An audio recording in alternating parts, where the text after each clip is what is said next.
గతాన్ని నేను జ్ఞాపకం చేసుకుంటూ ఉంటాను నేను. ఆమేన్, హల్లెలూయా. కొంతమంది అంటారు గతాన్ని జ్ఞాపకం చేసుకోవద్దని. ట్రూయే అది. గతం అంటే ఏదో అప్పటి కాదు, కానీ యేసు ప్రభులో నీ జీవితం ఆరంభించినప్పుడు ఆ ఒక్కొక్క స్టెప్ ప్రభు నీ జీవితంలో ఎలాంటి అద్భుతాలు చేసి నిన్ను మోల్ చేసి ఈ స్థాయికి ప్రభు తీసుకొచ్చాడు కదా, ఒక్కసారి ఆలోచన చేయాలి మనం. హల్లెలూయా. సో ఆసాబ్ చేస్తున్న పని అదే అనమాట. ఆసాబ్ ఏమన్నా, నేను వర్షిప్పర్, మంచిగా పాటలు రాస్తాడు, మంచిగా వాయిద్యాలు వాయిస్తాడు. తనకు తాను ఏం చేస్తున్నాడంటే, ఇక మనం ఈ నెగిటివ్ వర్డ్స్ అని పక్క పెట్టి మనం ఇక మళ్ళీ స్టార్ట్ చేద్దామని చెప్పి స్టార్ట్ చేస్తున్నాడు. ఇక్కడ చదుదాం 6వ వచనం. నేను పాడిన పాట రాత్రి యందు జ్ఞాపకము చేసుకొందును. ఎవరు పాడిన పాట? ఏం పాటలు పాడాడు? ఎన్ని పాటలు పాడాడు? ఎవరిని స్తుతించడానికి? ఆ పాటలు ఎన్నిసార్లు తన జీవితంలో జరిగించిన కార్యాలు బట్టి, మేలు బట్టి ప్రభుని స్తుతించాడో ఆ పాటలని బుక్ తీసి ఓపెన్ చేసి మరలా పాటలు పాడుతున్నాడంట. హల్లెలూయా. ఏం పొందుకోవడానికి? బలం పొందుకోవడానికి. ఏం పొందుకోవడానికి? విశ్వాసం పొందుకోవడానికి. హల్లెలూయా. అంటే ఏం చేస్తున్నదో తెలుసా? ఆసాపు ప్రభు దగ్గర నుంచి ఏదో ఎక్స్పెక్ట్ చేస్తున్నాడు. తన మనసు ఎక్కడనో కలవరపడింది, ఎక్కడనో స్టక్ అయిపోయింది. కాబట్టి ఏం చేశాడంటే తన మనసు అక్కడనే నిలుపుకొని మరలా వెనక్కి వెళ్ళి మరలా పాటలు తీసి ప్రభువుని ఎలా స్తుతించాడో, ఎలా అద్భుతాలు జరిగాయో, ఎలా కార్యములు జరిగాయో మరలా ఏం చేస్తున్నాడంటే ప్రారంభిస్తున్నాడు. హల్లెలూయా. నీవు కూడా ప్రారంభించుదువు గాక. హల్లెలూయా. ఒక వాక్యం అనేది అర్థమైతే గట్టిగా అల్లుడు చెప్దామా? నాకేదో నాకు నేను చెప్పుకున్నట్టుంది. Praise the lord. హల్లెలూయా.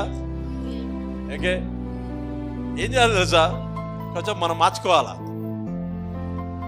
ఏం చేయాలండి? ఆసాపు లెక్క కొంచెం మనసు మార్చుకుందాం. ఆమేన్.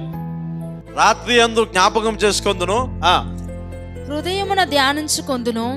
దేవా, నా ఆత్మ నీ తీర్పు మార్గము శ్రద్ధగా వెతికెను. ప్రభు నిత్యము విడనాడునా. ఎవరు మాట్లాడుతున్నారు ఇది? ప్లీజ్ చెప్పాలా, ఎవరు మాట్లాడుతున్నారు? ఎవరితో మాట్లాడుతున్నాడు? ఈ 1 నుంచి 4 వచనాలు 5 వచనాలకి ఏం పాట పాడాడు?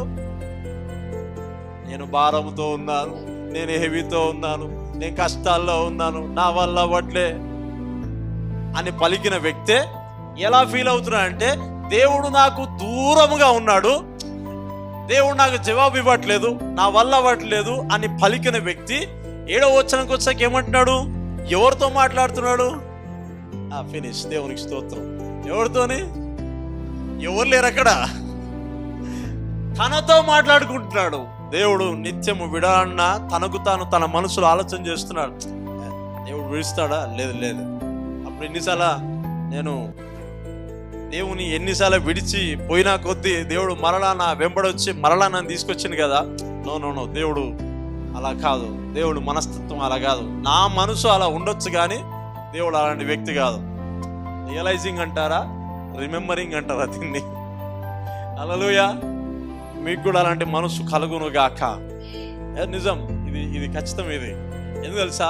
దేవుడు నిత్యము విడనాడున అలాంటి పరిస్థితులు వస్తాయి. దేవుడు నన్ను విడిచిపెట్టాడు అనే హెవీ బర్డన్స్ వల్ల మనమే వలుకుతాం. దేవుడు అసలు జవాబిస్తలేడు. అలాంటి సమయంలో పక్కన వాళ్ళకి ఏదో అద్భుతం జరిగిందంటే మంటలు వస్తాయి. దేవునికి స్తోత్రం. హల్లెలూయా. నిజమండి ఇది. అలాంటి పరిస్థితుల్లో నువ్వు ఉన్నప్పుడు నిన్న మొన్న ఎవరో అట్లా చిన్నగా ప్రార్థన చేసి ప్రారంభించారనుకోండి, వాళ్ళకి ఏదో గొప్ప అద్భుతం జరిగిందని సాక్ష్యం వస్తే చాలు, ఫైర్ వస్తుంది అంతే. హెవెన్లీ ఫైర్ దిగి వస్తుంది.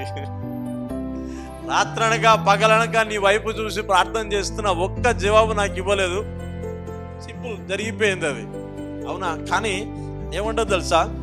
దేవుడు ఒక వ్యక్తిలో అద్భుతాలు జరిగిస్తూ మాట్లాడుతూ కొంతకాలము ఎందుకు అలా ఉంటాడంటే, నేను ఇంకొక స్టెప్ తీసుకెళ్ళడానికి, నేను ఒక స్థాయిలో ఉంచాలని ప్రభు ఆశిస్తలేడు. Step by step. ఆమేన్. ఆత్మీయతలో, విశ్వాసంలో, అన్ని విషయాలలో step by step learning learning learning ఆ స్థాయికి తీసుకెళ్ళాలని ప్రభు ఆశిస్తాడు. కొన్నిసార్లు ఏం చేస్తామంటే, మనం ప్రభు స్వరం విని విని విని కొన్నిసార్లు వినకపోతే రకంగా ఫీల్ అయిపోతూ ఉంటాం మనం. ప్రభు మాట్లాడతలేదు, ఏమో తప్పు చేసిందా, ఏమైనా చేసిందా, ఏమన్నా అయిపోయినాయా, ఏంది, ఏం జరిగింది, సాతాను వచ్చిందా, అదొచ్చిందా, వాళ్ళేమైనా చేసినదా, వీళ్ళేమైనా చేసినా, ఎవరేం చేయలే. ప్రభు స్వరాన్ని ఆపే నరుడు ఎవరైనా ఉంటారా? ఇంకో మాట చెప్తా, ప్రభు చేసే కార్యాన్ని ఆపే వాళ్ళు ఇంకెవరైనా ఉంటారా? చెప్పండి, ఉంటారు. నువ్వే, ఇంకెవ్వరు ఉండరు, నువ్వే. నీ మనసుని కొంచెం వాక్యంలోకి, విశ్వాసంలోకి నడిపించగలిగితే, గతాన్ని ఆలోచన చేసి కొంచెం ముందుకెళ్ళగలిగితే, మునుపు చేసిన దానికంటే ఇప్పుడు గొప్పగా చూడగలుగుతాం. విశ్వాసులు స్టక్ అయ్యేది ఇక్కడనే. వాళ్ళు ఫెయిత్ ఆరంభించిన తర్వాత కొద్ది దినాలు ముందుకెళ్ళిన తర్వాత ఏదో శ్రమ, ఏదో కష్టం ఏదో వచ్చి అక్కడనే అయిపోతారు. ఇక మళ్ళా వాళ్ళని వెనక్కి తీసుకురావాలంటే ఎన్ని కష్టాలు పడాలో వాళ్ళని.